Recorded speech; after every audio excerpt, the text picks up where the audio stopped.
Hey, what have...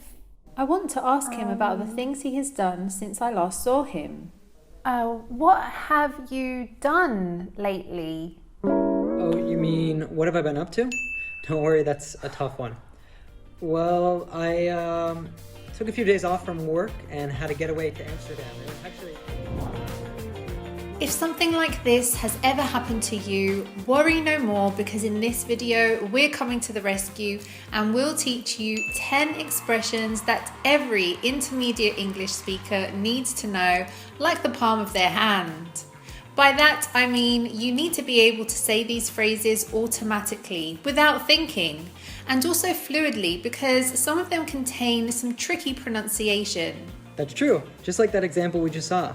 What have you been up to? So if you're a beginner or intermediate English speaker, this lesson is for you.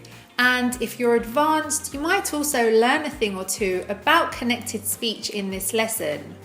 I wouldn't click away if I were you.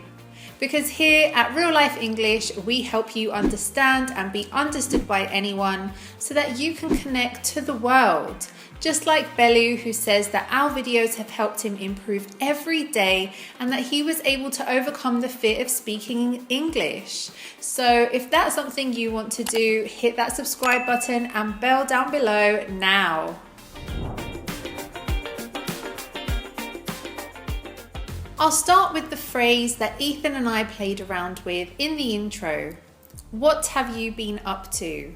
We use this one when we see someone after some time. So maybe you've bumped into a friend, or you've bumped into a friend that you haven't seen for a short while, and you want to ask them what they've been up to since the last time you saw them. So this one isn't that useful when you're meeting someone new or someone for the first time. The thing to notice in this one is the connected speech. We don't say, what have you been up to? Rather, we connect those and treat it as one chunk, really. So you'll hear it as, what have you been up to? What have you been up to? So there I'm using a glottal T. Ethan will probably say it a little bit differently to me, but the way I say it is, what have you been up to? So there's quite a lot of linking there. A lot of the words get reduced. For example, like you and been, and that way it just has a fluid sound to it. Hey Ethan, long time no see. Hey Andrea, it's great to see you. What's new? What have you been up to? How will I reply to Ethan here? I was, I am, I've been.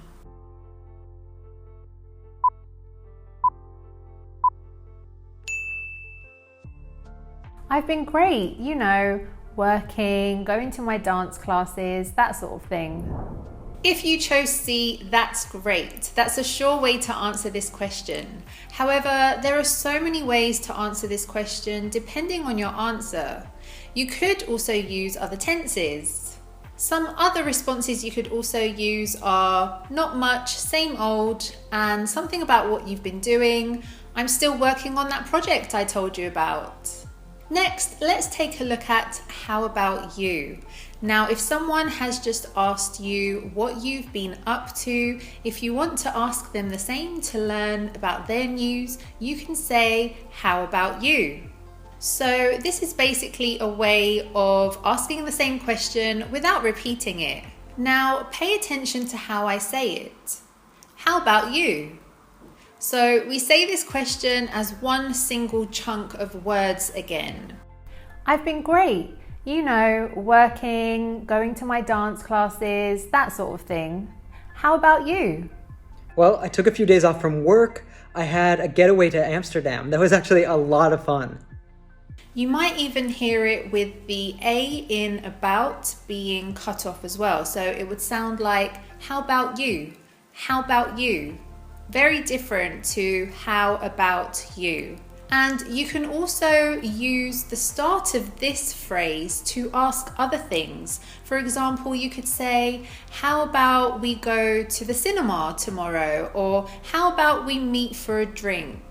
You can also say, how have you been?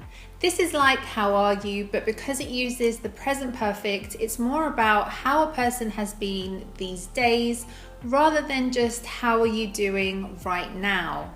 Now, the trick to pronouncing this fluidly is to say, how have you been? Or how have you been? Do you notice the difference from when I say, how have you been? Or how have you been? To how have you been? How have you been? So that how and have get connected, how have, and you gets reduced as well. How have you been? How have you been? An important thing to keep in mind with how have you been and what have you been up to is that you can use it only with people you've talked with in the past. If it's a person you've just met, you should say, how are you? If you feel you can be informal with that person, you could even say, what's up? Or how's it going? And just those few lines and a desire to practice your English and have fun in the process is all you need to get started with the Real Life English app, which you can use to connect with English speakers from all over the world at the touch of a button and for free. That's right, we've developed an app to help you practice both your speaking and listening in a fun and meaningful way. So what are you waiting for? You can download it now in the Google Play or Apple App Stores, but I'll also link it here and down in the description below. The next one is, what do you call this? So I use this one all the time when I speak in Spanish. It's really handy, especially when you sometimes forget vocabulary or you don't actually already know that word, you haven't learnt it yet. So unless you're extremely good at English and you know lots of vocabulary, this phrase can come in really handy in those moments when you don't know or you can't remember the vocabulary. So I've actually recently used the app with Nia, Diego and Max. Now pay attention to what they say when they don't know a word. So, yeah, I've been planning to get some new ones. Like, what do you call them? Like headphones, but the smaller ones? Oh, you mean earphones? And how are your studies going? Last time we talked, you said that you had an exam coming up, right? Yes, that's basically all I've done ever since. I've been feeling a bit, what's the word? Overwhelmed? Yes, that. It's a bit chilly here today in Barcelona. How about there? What's the weather like in Brasilia? Oh, it's scorching hot here today. In fact, I have the what do you call that thing again? Oh, the fan. Do you have any plans for is also a really useful phrase. You could say, do you have any plans for tonight? Or do you have any plans for the weekend? This is a question that's great for conversations because you're asking about anything exciting the other person might be planning to do. You might also be arranging and trying to make plans with a friend. So maybe you want to know if they have plans for a specific time or day before you make a suggestion. So pay attention to how I say it. Do you have any plans? There's some linking and reduction going on in do you have. If you're asked this question, which tense will you use in your answer? Future with will, future with going to, or future with the present continuous? There's no right answer. However, if it's an arrangement you've already made, you should probably use the present continuous tense. Check out this example. So, Andrea, do you have any plans for the weekend? Yes, I do actually. My husband and I are going to try out a new tapas restaurant. Now, this is a question for you watching this video. Do you have any plans this weekend? Let me know down in the comments. The next one is, what did you say? Listen to how I say it. What did you say? What did you say? So this one is really useful to have in your arsenal because sometimes you just don't hear clearly what the other person has said. Especially if you're using the app or Zoom and your connection is a bit choppy, as we say. You could even say, sorry, I lost you for a second, or you cut out there for a bit. When you say, what did you say? Be careful not to screw up your face. What did you say? And of course, there are alternatives. What does that mean? Could be used when you're speaking to someone and you don't understand what they have said or a word that they have said, or maybe you don't really understand the meaning behind what they are trying to say to you. So this is a good question to ask then. Also, with this question, pay attention to how you connect and reduce some words. What does that mean? What does that mean?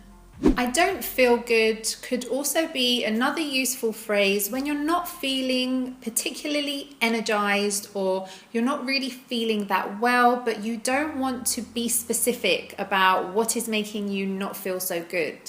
Remember, don't say I feel bad, because in English, this is used when you feel sorry about something. So maybe you've upset someone or you've made a mistake and you feel bad about it. This is completely different. This is to describe when maybe you have a headache, you have an upset tummy, or something has happened physically and you don't feel that great. You can say, I don't feel good. If you're actually feeling great, you can say, I'm doing great, can't complain, doing really well, couldn't be better, I'm fine, and you? Probably want to steer clear of the last one, although it is widely used. I must admit, I do sometimes quite often use it as well. It's a little bit of a lazy response and can be a bit boring, so try some of the other ones instead. So the next two phrases are useful for letting the other person know that you want to end the call or that you need to go.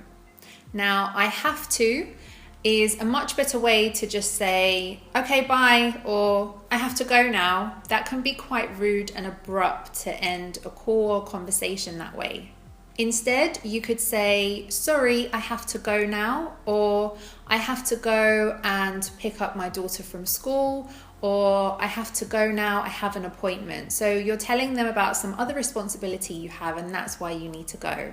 I have to is great because it's so versatile. You can use it in so many other situations. For example, if someone is making plans with you, you might say, sorry, I can't tomorrow, I have to, and then the responsibility that you have. Maybe even something like, I'd love to, but, and then your responsibility, like, I'd love to, but I have an exam tomorrow that I need to study for. It's been great talking to you is fantastic to say just before saying goodbye to someone, and it's a really polite and positive way to end a conversation with someone. It lets the other person that you've been speaking to know that you have enjoyed speaking to them and you've enjoyed your time with them. This phrase is no exception to linking and reduction, so if I say it again, listen out for that. It's been great talking to you. It's been great talking to you. Okay, so hopefully you can hear those little reductions in there. Max, I've got to go now. It's been great connecting with you. Likewise, hope we can chat sometime very soon. Bye. Yeah, that'd be great. Bye, take care. I hope that you found this lesson useful, and as far as I'm concerned, these phrases are lifesavers in my daily conversations in Spanish. Now, why don't you take advantage of these phrases while they're fresh and go and download the RealLife English app so that you can practice your English right now. If you, however, feel you're not ready yet, maybe this lesson is for you. Ollie will give you 4 tips for easy conversations in English. I'd like a cappuccino and a croissant, please. I'd like a cappuccino and a croissant, please. I'd like a cappuccino and a croissant, please. Okay. Hi. I'd like a I'd like a